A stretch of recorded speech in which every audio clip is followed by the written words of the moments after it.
네, 오늘은 2025년 10월 7일 밤 11시 12분이에요. 오늘은 특별히 역사 기록에 대해서 이렇게 얘기를 하고, 힉소스 왕조, 요셉이 총리로 80년 동안 근무한 그 왕조가 이집트의 힉소스 왕조예요. 힉소스 왕조. 그 다음에 요셉이 110세로 사망하고 힉소스 왕조가 바로 멸망을 했는데, 그 다음 왕조가 이집트 18왕조니까 그러니까 이집트 18왕조가 힉소스 왕조를 무너뜨렸어요. 그래서 역사서 기록에 의하면, 순수하게 역사서 기록에 의하면 관련 자료 출처, 역사서의 관련 자료 출처는 이스라엘의 역사, 그 다음에 두 번째 판, 저자는 이렇게 되고, 또 출판사는 이렇게 되고, 필라델피아 1952년, 이렇게 1952년 출판했고, 페이지 수는 62페이지, 106페이지. 여기에 보면 힉소스 왕조라고 이렇게 나와요. 힉소스 왕조는 역사학자들이 붙여놓은 거예요. 여기 창세기라든지 출애굽기라든지 또 야셀의 세계 어딜 봐도 힉소스 왕조라는 건 없어요. 나중에 역사학자들이 붙여놓은 것이 힉소스 왕조라고 이렇게 붙였어요. 또 18왕조라고도 이렇게 붙이고. 그래서 힉소스 왕조는 역사책의 기록대로 보면 대략적으로 요 시기에 대략적으로 108년 정도 존속을 했고, 또 청동기 시대 청동기 후기 시대에 이렇게 존재했다 그러고, 힉소스 왕조 멸망이 대체로 요쯤 된다. 그래서 그래서 이제 설립자가 아흐모세, 대략적으로 이렇게 해서 25년간 통치했고, 반복적으로 힉소스 왕조를 공격해서 수도는 아바리스로 퇴각할 때까지, 힉소스 왕조의 수도가 아바리스예요. 여기 퇴각할 때까지 공격을 했었다. 그래서 여기 뒤에 요 기록은 역사책에 기록되어 있는 대로 대략적으로 요 정도.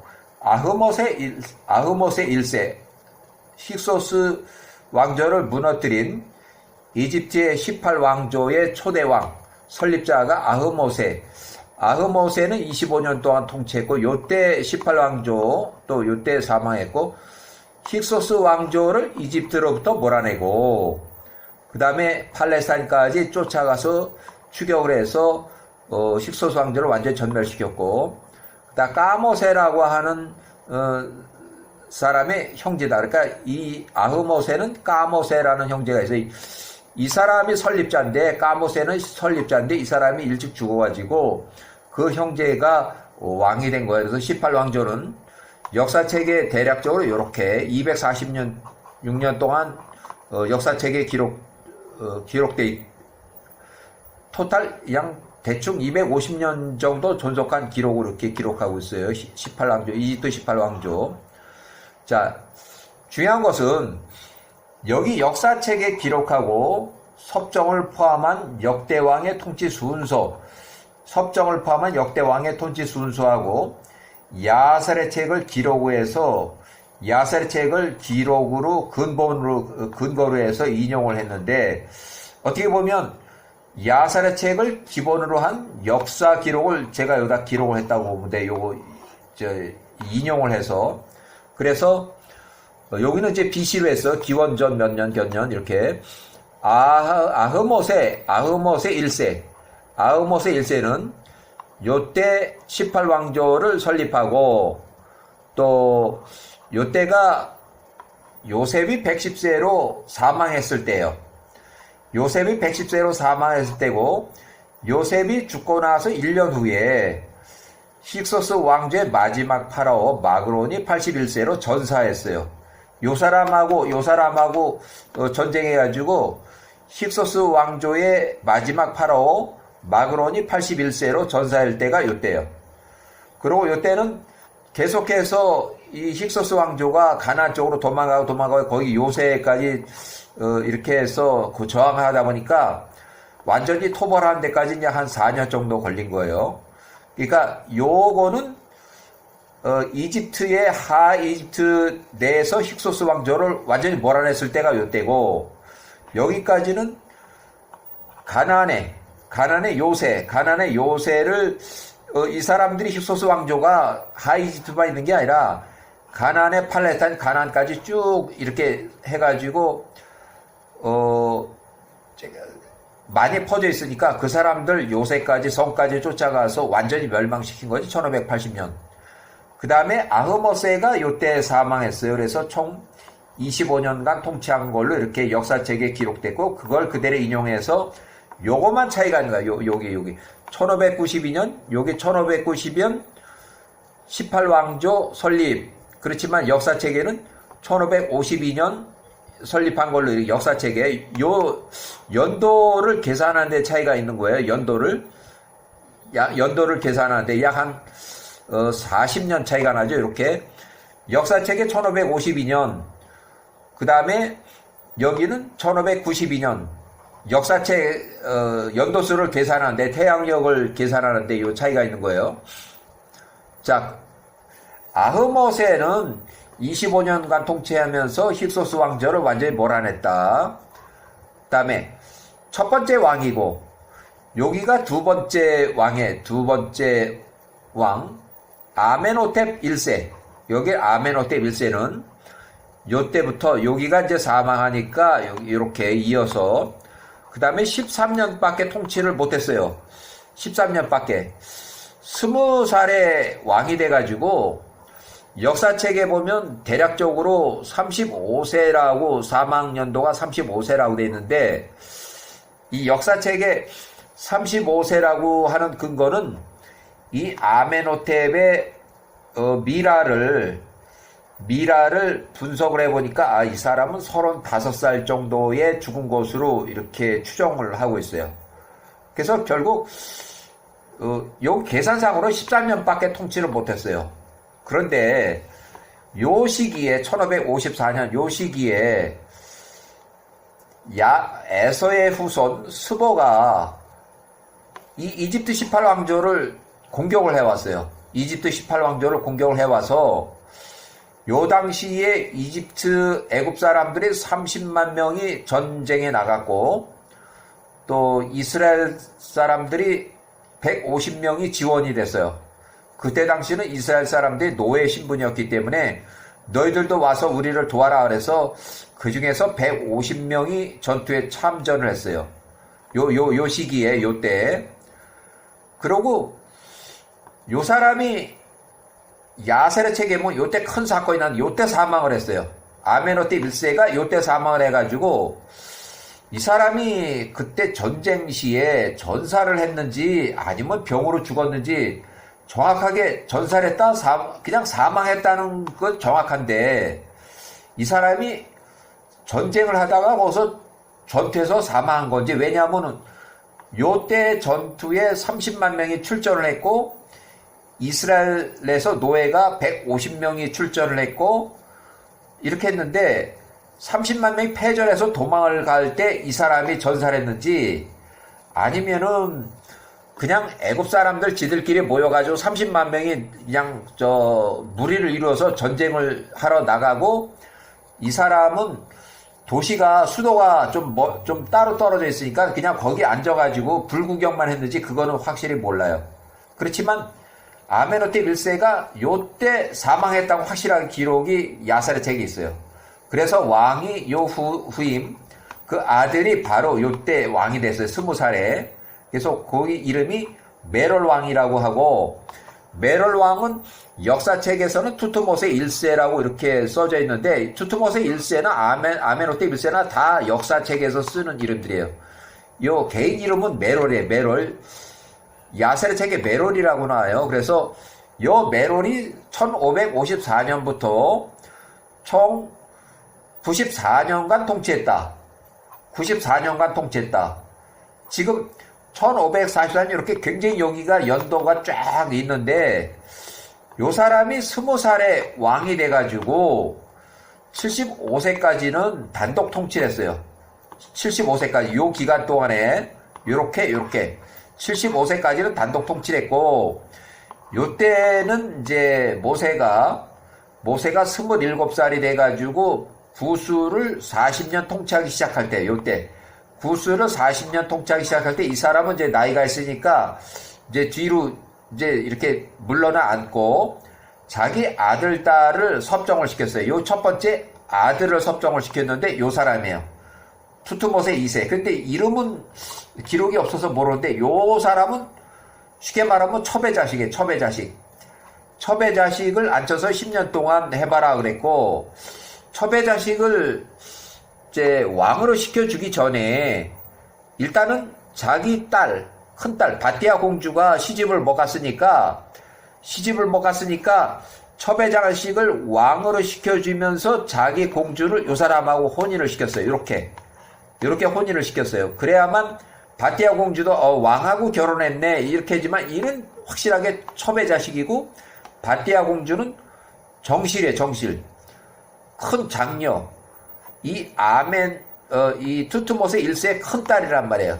무남동녀 공주. 무남동녀 바띠아 공주라고 이렇게 나오죠. 처음에. 그래서 요 바띠아 공주를 결혼시키기 위해서 첩의 자식을 왕으로 시켜주고 10년 동안 섭정을 이제 해봐랐지만 요건 바지사장이에요. 바지사장. 그러니까 20살에서부터 30살까지 그냥 바지사장으로 하고 부인이죠. 부인. 바띠아 공주가 42살에서 52세까지 이 사람이 실세예요. 요 10년 동안 바지사장 투트모세 2세를 앉혀놓고 여편네가 10년 동안 실세로 일이 좌우 다 한 거예요. 바띠아 공주가 이 투트모세 1세의 큰 딸이니까 그 마음대로 해도 되는 거예요. 이 사람은 정실 부인에서 태어난 큰 딸이고 얘는 첩의 자식에서 그래도 좀 얼굴 좀 반반한 놈, 그 다음에 말 잘 들은 놈 갖다가 앉혀놓고 바띠아 공주라고 혼인을 시키고 바띠아 공주가 좌우 이렇게 실세로 이렇게 하면서 나중에는 이 사람이 살해가 됐다고 하는 역사책에 기록이 있고 요 사람이 살해되는 데는 바띠아 공주가 어떤 역할을 했다. 그래서 바띠아 공주가 이 사람 살해에 개입이 된 걸로 역사책에는 제가 보니까 조금 나와 있어요. 그 다음에 10년 섭정하고 나서 하셉슈트 여왕 여기 그러니까 섭정 요 사람 섭정 근데 요 사람은 이미 바띠아 공주로 10년 동안 해왔기 때문에 그 다음 20년은 그냥 지가 섭정해도 뭐 문제가 없는 거예요. 여기는 52세부터 72세까지 20년 동안 섭정했다. 그러니까 자기 아버지가 왕으로 메롤 투트모 1세가 왕으로 살아있는 상황에서 아들 첩의 자식 서자하고 또 정실의 부인 장녀하고 이렇게 30년 동안을 섭정을 시켜봤어요. 그러고 요 섭정이 끝나니까 그 6년 동안은 섭정 없이 그냥 바띠아 공주가 실세로서 그냥 끌고 나간 거예요. 아버지도 나이가 많고 그러니까. 그 다음에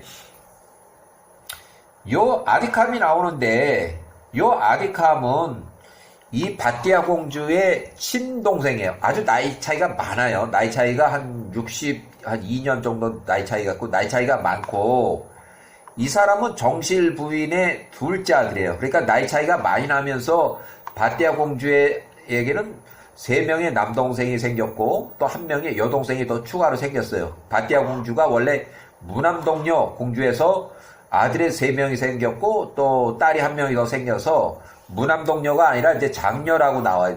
뒤로 후반기로 가면 바띠아 공주의 친동생, 남자 친동생, 둘째 친동생이에요. 나이가 많이 적어요. 그래서 요 사람은 요때 3년간 후계자 수업을 했어요. 17살에서 20살까지 3년간 후계자 수업을 했는데 요 시기에 아버지가 이 투트모세 이 아버지가 요때 많이 아팠어요. 엄청나게 아파서 살이 썩는 요때부터 살이 썩는 병이 있어가지고 이때는 완전히 내가 이제는 죽을 때가 다 됐다는 걸 알았을 때 빨리 후계자를 이제 정하십시오 한 것이 바로 아디캄이에요.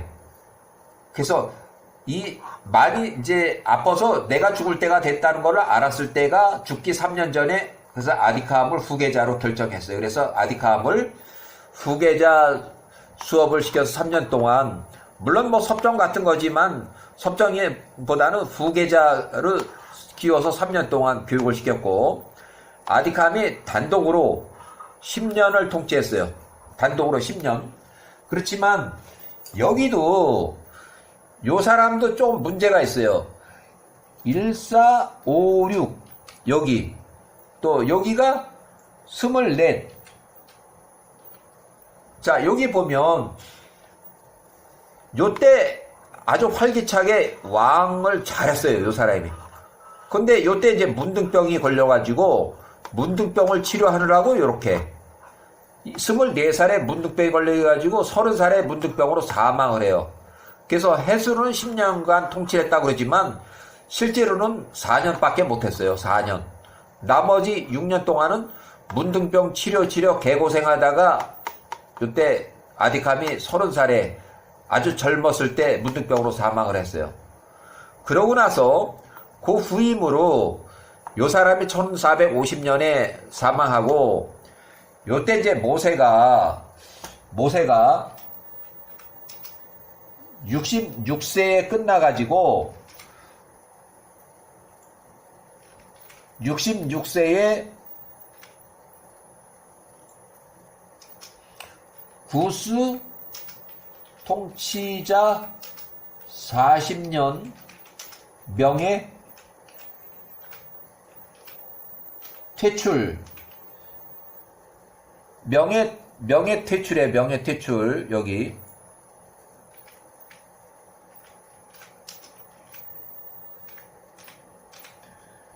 명예 퇴출을 당해서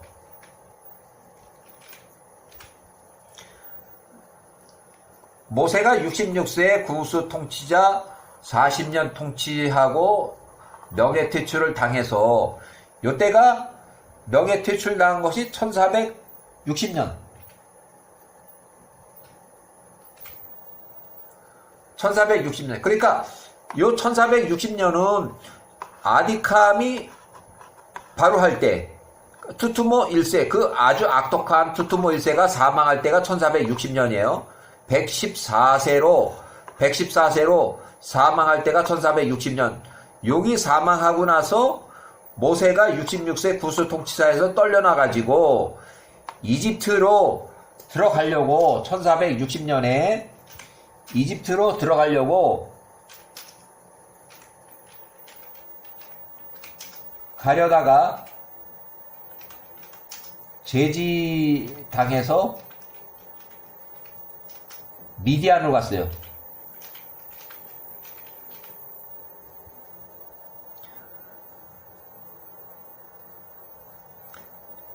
모세가 명예퇴출당한 1460년에, 그러니까 왕이 먼저 죽고 이미 아디캄이 통치하던 그 시기에 이집트로 가려다가 이 사람이 아직 이제 아들이 이제 통치 막 바로 시작을 했고, 그래서 국경에서 제지를 당해서 미디안 땅으로 갔다.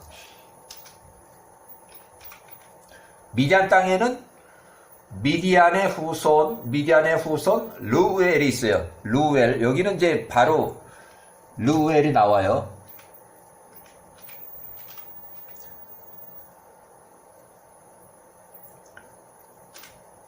거기 가서 이제 르우엘의 목동들을 만나서 십보라하고 이제 혼인을 하게 되는 거예요.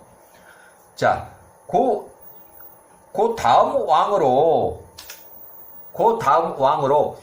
요 아디캄이 요때 문둥병으로 사망하니까, 요때 사망하니까 아멘호텝 2세가 이제 왕이 됐는데, 요 사람은 이 바띠아 공주의 아들로 추정이 돼요. 바띠아 공주의 아들로, 장남으로. 왜 그러냐면 요 사람이 1450년에 왕이 돼가지고 2년 있다가 모세가 78세에 출애굽 준비를 하느라고 이집트로 들어갔는데 아멘호텝 2세가 거부를 했어요. 출애굽 일단은 거부, 안 돼. 출애굽을 하도록 허락해 주십시오. 이렇게 모세가 했더니 안 돼. 그리고 여기 마수사 다 불러가지고 이 사람을 모세를 시험해 봐야 됩니다. 이 사람이 진짜 그런 이제 야후와의 어떤 그걸 가지고 있는지. 그래서 요때 일단 겁을 당했고, 그리고 2년 동안 뭐 출애굽 아무것도 허락을 못 해주고 하다 보니까 거의 다 됐을 때 1446년 거의 2년 차가 거의 다 될 때 10가지 재앙이 여기서 내려와요. 여기서 1446년 바로 직전에 10가지 재앙이 내려오고 장자의 죽음에서 결국 손을 들어서 1446년에 모세가 80세에 출애굽을 했다. 이렇게 지금까지 출애굽하기 전까지는 이렇게 했고, 요 다음 왕으로는 역사책에 투트모세 4세라고 되어 있는데, 투트모세 4세인데 아메노텝 2세의 후손이라고는 안 보이고, 요 사람은 그야말로 요 아디캄 투트모세 3세의 아들로 이렇게 여겨져요. 왜냐하면 투트모세 3세 다음에 투트모세 4세면 이 사람의 후손이라고 봐요. 이 사람이 죽을 때는 30살에 죽어가지고 이 애들이 너무 어렸어요. 어려가지고 뭐 해봐야 10살이나 됐을까? 뭐 11살, 2살 뭐 요런 나이라 도저히 이제 왕으로서 뭘 하기는 좀 어렵고, 그러다 보니까 그때 이제 여왕이 이 바띠아 공주가 아직 살아있고, 그러니까 이 바띠아 공주, 이 하셉슈트 여왕 바띠아 공주, 요 사람이 이 출애굽을 할 때 아메노텝 2세를 대동하고 모세를 만나러 갔어요. 출애굽할 때 아메노텝 2세를 대동하고 바띠아 공주가 모세를 만나서, 야, 내가 너 모세한테 말하는데 내가 너를 물에서 건져내가지고 18살까지 너를 잘 키웠는데 18년 동안, 그런데 지금 와가지고 너 모세가 나한테, 내가 너 그래도 양어머니인데 나한테 하는 이 행위가 뭐냐, 완전히 이집트를 개박살내고 장제 사망을 해서 다 죽어나가는데 너가 나한테 이런 너의 잘해준 것에 대해서는 이렇게 응답이냐. 그게 내가 너를 그만큼 잘해줘. 18살까지 잘 키워줬는데 네가 18살에 비록 살인을 하고 도망가서 지금 나타났지만 나한테 이럴 수 있느냐 하고 그런 대화가 나와요. 그러면은 이 바띠아 공주의 아들이라고 봐요. 요 사람이 바띠아 공주, 이 나이도 많아요. 여기는 요 사람이 왕이 될 때는 52세, 그 다음에 이렇게 해서 26년간 통치했고 78세 사망했다. 이렇게. 그래서 지금 출애굽기라든지 이런 데를 보면 아메노텝 2세가 모세하고 이렇게 출애굽에 관한 것을 얘기할 때 공주가 나타났다는 그 기록은 없지만, 야셀의 책에는 분명히 이 바띠아 공주가 아메노텝 2세를 대동하고 모세를 만나서 빨리 출애굽을 해달라고 간곡히 요청하는 내용이 야셀의 책에 기록이 돼 있어요. 자, 그걸 근거로 해서 지금 여기 나오는 거, 힉소스 왕조하고 그 후속 왕조, 이집트 18왕조의 초반 또 중반 부에 출애굽하는 거기까지의 왕의 이름을 여기다 다 기록을 해봤어요. 이것은 분명히 역사책에 있는 거하고 또 역사서에 기록하고 그 다음에 야셀의 책의 기록들을 참고로 해서 그렇게 해서 기록을 한 거예요. 여기까지.